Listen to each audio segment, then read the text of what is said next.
नमस्कार, मैं शशि वाला फ्रॉम गवर्नमेंट पॉलिटेक्निक बदायूं। आज इस वीडियो लेक्चर में हम एक अदर कन्वर्जन कोटिंग के बारे में पढ़ेंगे।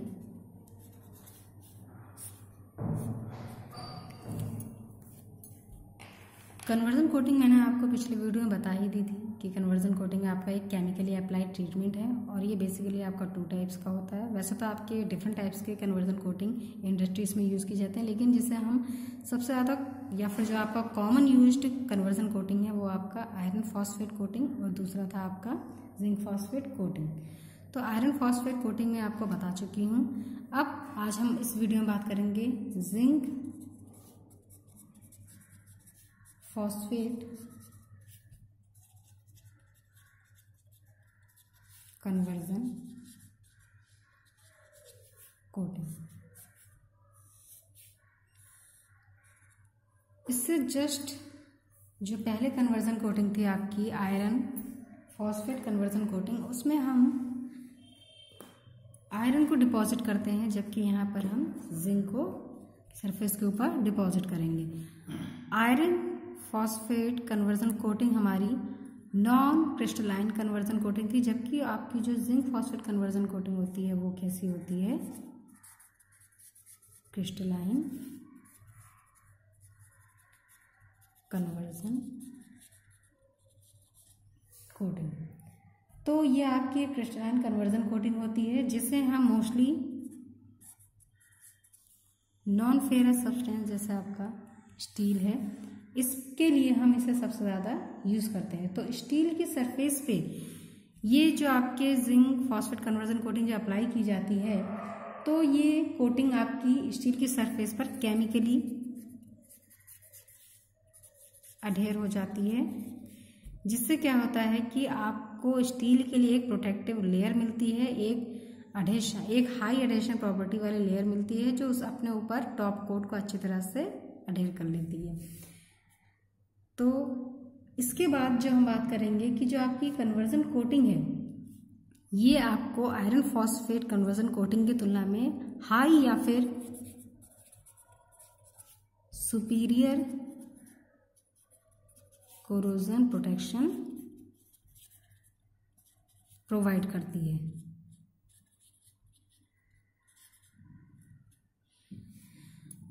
ये आपका सुपीरियर कोरोजन प्रोटेक्शन प्रोवाइड करती है, जबकि जो आयरन फॉस्फेट कन्वर्जन कोटिंग थी उसमें जो कोरोजन प्रोटेक्शन आपको प्रोवाइड होती है वो इसकी तुलना में थोड़ी लेस अमाउंट में होती है। इसके अलावा क्योंकि जिंक फॉस्फेट कन्वर्जन कोटिंग एक क्रिस्टलाइन कन्वर्जन कोटिंग है, इसलिए जो आपकी सतह होती है पार्ट की या फिर जो पार्ट का सरफेस है, उस पे यदि आपकी रिसर्च्ड एरिया हैं,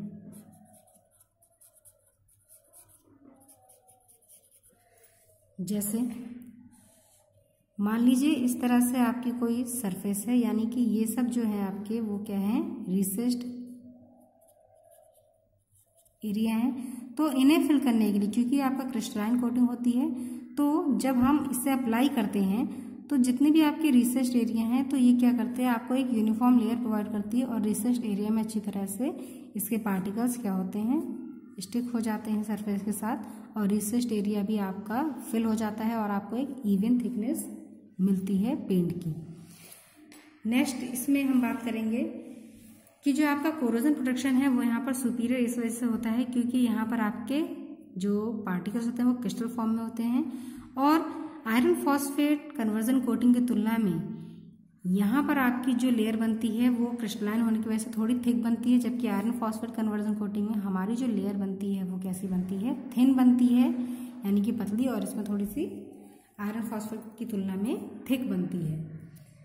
थिक होने के कारण ही ये रिसर्च्ड एरिया में अच्छी तरह से फिल हो जाता है और आपको एक यूनिफॉर्म लेयर प्रोवाइड करता है। तो जिंक फॉस्फेट कोटिंग में जो आपका मेनली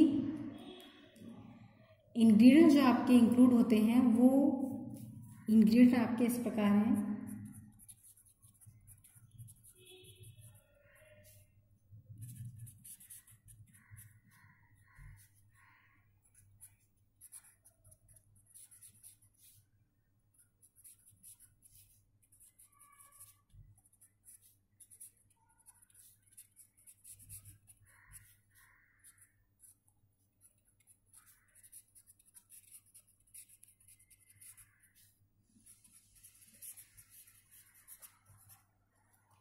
तो अगर हम बात करें कि इसमें आपके क्या क्या केमिकल कंपाउंड यूज किए जाते हैं जिंक फॉस्फेट कन्वर्जन कोटिंग में, तो सबसे पहला है यहाँ पर आपको फॉस्फोरिक सॉल्ट, एसिलरेटर्स, जिंक सॉल्ट, और यहाँ पर आपको जो ऑप्शनल सरफेक्टेड पैकेज जिसे हमने आयरन फॉस्फेट कन्वर्जन कोटिंग में लिया था उसकी आवश्यकता आपको यहाँ पर नहीं होती है। अब हम बात करते हैं कि यहाँ पर जो कन्वर्जन कोटिंग होती है वो किस तरह से होती है। तो आयरन फॉस्फेट कोटिंग की तुलना में यहाँ पर आपके डिफरेंट प्रोसेस स्टेज में कोटिंग नहीं पूरी की जाती है, क्योंकि यहाँ पर जैसा आपको मैंने बताया था कि जो प्रोसेस स्टेज होते हैं आयरन फॉस्फेट कन्वर्जन कोटिंग में आपके 2 से लेके 8 प्रोसेस स्टेज तक में आपकी कोटिंग की जाती है, जिसमें आप क्लीनिंग करते हैं, रिंजिंग करते हैं, फॉस्फेटिंग करते हैं। इस तरह की सारी चीज़ें मैंने आपको पिछले वीडियो लेक्चर में बताई थी। तो इस कोटिंग में आपको प्रोसेस स्टेजेस की ज़रूरत नहीं होती है, क्योंकि यहाँ पर आपको एक सेपरेट क्लीनिंग अप्लाई करनी पड़ती है, और ये सेपरेट क्लीनिंग आपकी क्या कहलाती है, प्री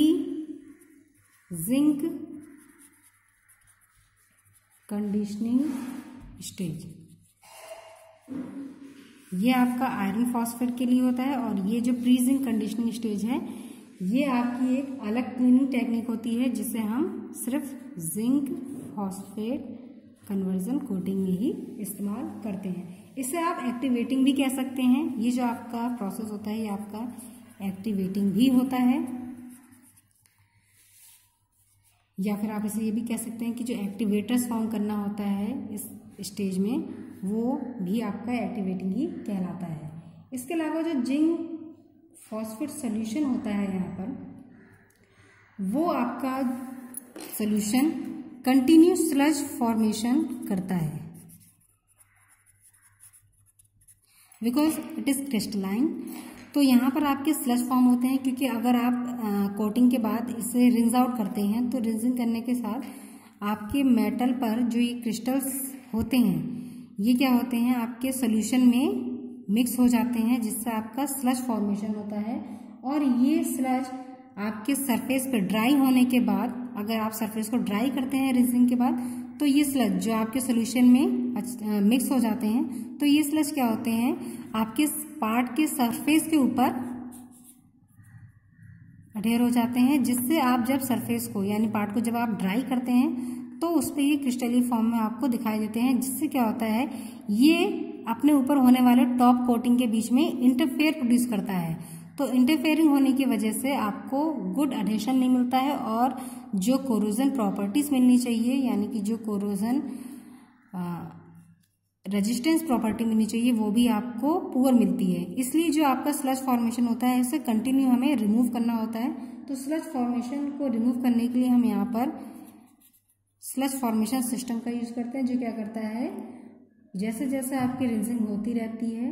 और आपका स्लज फॉर्मेट होता रहता है, वो स्लज आपका कंटिन्यू रिमूव भी होता रहता है। और इस प्रोसेस में जो आप रिंजिंग करते हैं उस रिंजिंग के लिए आप यानी कि पार्टिकल्स को रिंज आउट करने के लिए यहाँ पर आप एम्बिएंट टेम्परेचर पर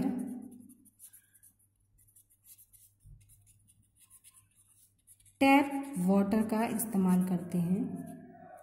जिससे आपकी इम्प्योरिटीज काफ़ी लिमिट तक या फिर काफ़ी हद तक रिमूव हो जाती हैं। इसके बाद हम बात करेंगे जो मैंने आपको सेपरेटिंग प्रोसेस बताया था कि यहाँ पर एक अलग प्रोसेस यूज़ किया जाता है इसकी क्लीनिंग के लिए,